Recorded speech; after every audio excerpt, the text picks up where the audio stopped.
ನಮಸ್ಕಾರ. ಈಗಿನ ಈ ಸೈಂಟಿಫಿಕ್ ಜಗತ್ನಲ್ಲಿ ಪವಾಡಗಳು ನಡೆಯುತ್ತಾ? ನಿಜವಾಗ್ಲೂ ಒಬ್ಬ ಸಂತನ ಮೇಲೆ ಇಟ್ಟಿರೋ ನಂಬಿಕೆ ಸಾವಿರಾರು ಜನರ ಲೈಫನ್ನೇ ಬದಲಾಯಿಸೋಕೆ ಸಾಧ್ಯನಾ?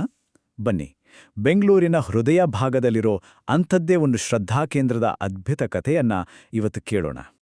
ಅಂದ್ರೆ ಯಾವುದೋ ಒಂದು ಜಾಗಕ್ಕೆ ಹೋದ ತಕ್ಷಣ ನಮ್ಮ ಜೀವನದ ದಿಕ್ಕೇ ಬದಲಾಗೋಕ್ ಸಾಧ್ಯನಾ?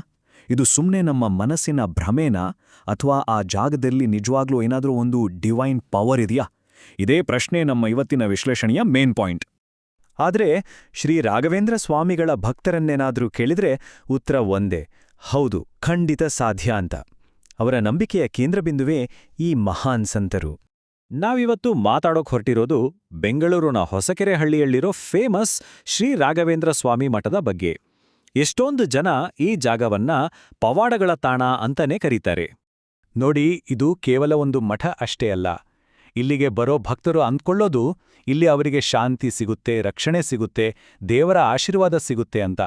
ಇಲ್ಲಿಗೆ ಬರುವ ಸಾವಿರಾರು ಜನರಿಗೆ ಇದೊಂದು ಭರವಸೆಯ ತಾಣ ಅಂದ್ರೆ ತಪ್ಪಾಗಲ್ಲ.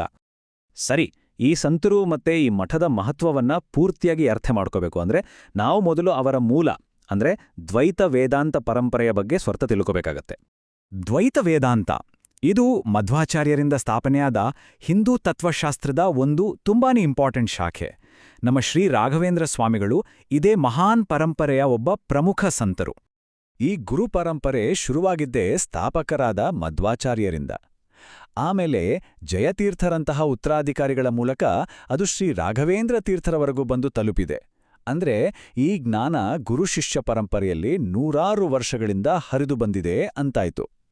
ಸರಿ, ಮತ್ತೆ ನಾವು ಹೊಸಕೆರೆಹಳ್ಳಿ ಮಠಕ್ಕೆ ಬರೋಣ.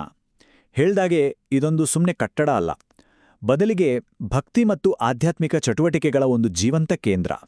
ಇಲ್ಲಿ ಪ್ರತಿದಿನ ಏನೆಲ್ಲ ನಡೆಯುತ್ತೆ ಗೊತ್ತಾ? ಪೂಜೆ, ಅರ್ಚನೆ, ವಸ್ತ್ರಸೇವೆ, ಅನ್ನದಾನದಂತಹ ಸೇವೆಗಳು ಎಲ್ಲವೂ ನಡೀತಾ ಇರುತ್ತೆ. ಅಷ್ಟೇ ಅಲ್ಲ, ಸಂಜೆ ಹೊತ್ತು ಭಜನೆಗಳು, ಆರಾಧನಾ ಮಹೋತ್ಸವದಂತಹ ವಿಶೇಷ ಕಾರ್ಯಕ್ರಮಗಳು ಈ ಮಠಕ್ಕೆ ಒಂದು ಹೊಸ ಚೈತನ್ಯವನ್ನೇ ತುಂಬುತ್ತವೆ. ಏನಿದು ಸಂಖ್ಯೆ? ಇದರ ಹಿಂದಿರೋ ಅರ್ಥವಾದ್ರೂ ಏನು? ಇದು ಶ್ರೀ ರಾಘವೇಂದ್ರ ಸ್ವಾಮಿಗಳು ತಮ್ಮ ಬೃಂದಾವನದಿಂದ 700 ವರ್ಷಗಳ ಕಾಲ ಭಕ್ತರನ್ನ ಹರಸೋದಾಗಿ ಕೊಟ್ಟ ಮಾತನ್ನು ಸೂಚಿಸುತ್ತೆ. ಇದೇ ನಂಬಿಕೆ ಲಕ್ಷಾಂತರ ಭಕ್ತರ ಶ್ರದ್ಧೆಯ ಅಡಿಪಾಯ. ಹಾಗಿದ್ರೆ ಇಲ್ಲಿಗೆ ಬರೋ ಭಕ್ತರಿಗೆ ಆಗುವ ಅನುಭವಗಳಾದ್ರೂ ಎಂಥವು? ಇಲ್ಲಿ ಹೆಚ್ಚಾಗಿ ವರದಿಯಾಗುವ 4 ಪ್ರಮುಖ ಆಶೀರ್ವಾದಗಳು ಯಾವುವು?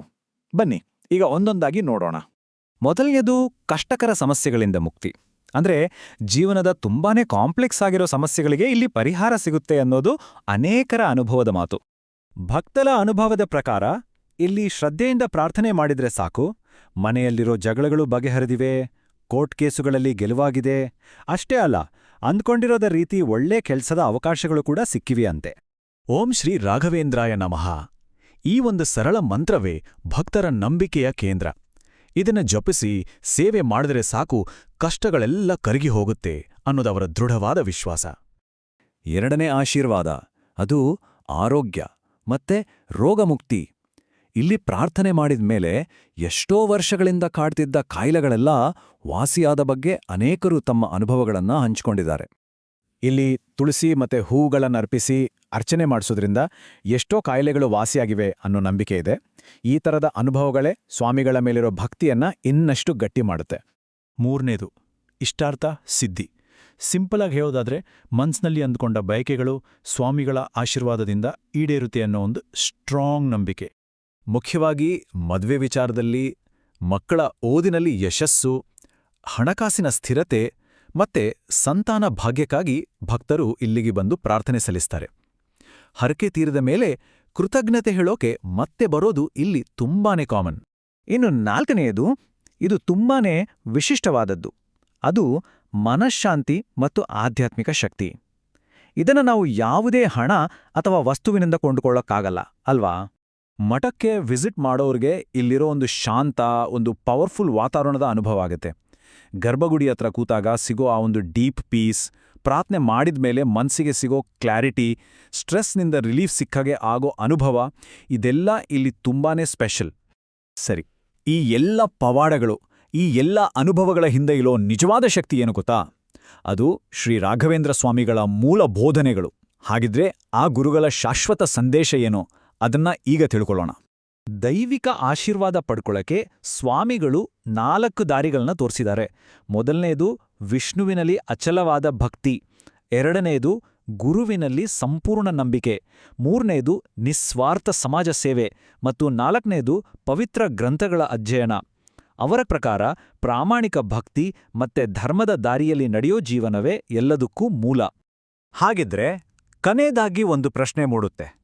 ಒಂದು ಸ್ಥಳಕ್ಕೆ ಅದರ ಆಧ್ಯಾತ್ಮಿಕ ಶಕ್ತಿಯನ್ನ ಕೊಡೋದು ಯಾವುದು? ಅಲ್ಲಿರೋ ವಿಗ್ರಹನ, ಆ ಸ್ಥಳದ ಇತಿಹಾಸನ, ಅಥವಾ ಅಲ್ಲಿಗೆ ಬರುವ ಲಕ್ಷಾಂತರ ಜನರ ಒಟ್ಟಾರೆ ನಂಬಿಕೆ ಮತ್ತೆ ಶ್ರದ್ಧೆನ? ಈ ಬಗ್ಗೆ ಯೋಚನೆ ಮಾಡಿ.